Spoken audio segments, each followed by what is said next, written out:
ओलं नारळ आहे, मी दीड घेतलेलं आहे. आज मी सोलकढी कशी बनवतात ते सांगणार आहे. त्याच्यामध्ये मी थोडीशी 4-5 हिरवी मिरची टाकणार आहे. हे 4-5 हिरव्या मिरच्या आहेत. हे अद्रक आणि लसण आहे. मी गार पाणी टाकणार आहे. कलरसाठी थोडंसं बीट टाकते. पातेले घेतलेलं आहे आणि मी असा कॉटनचा कपडा घेतलेला आहे, पातळ आहे. याला मी गाळू शकते असं आहे. करून घेतलं, त्याच्यामध्ये टाकून घेते आणि नारळाचं आपल्याला दूध पाहिजे काढून घेते. कलर बघा किती मस्त आलेलं आहे. मध्ये टाकून हे असं सगळं जो नारळाचं दूध काढून घ्यायचं आपल्याला आणि कमीत कमी 3 वेळेस तरी असं करायचं. परत एकदा मिक्सरमधून फिरून परत एकदा याला काढून घेणार आहे. हे बघा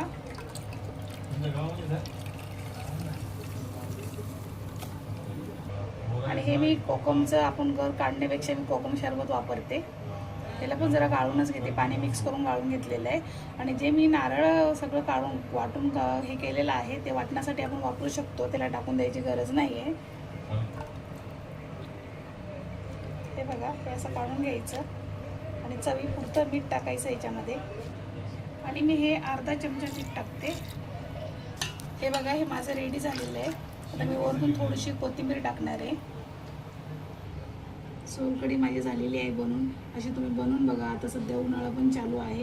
गार गार मस्त चिल पाण्यामध्ये टाकून चिल पाणी टाकायचं एकदम, म्हणजे खूप मस्त वाटते पिण्यासाठी पण.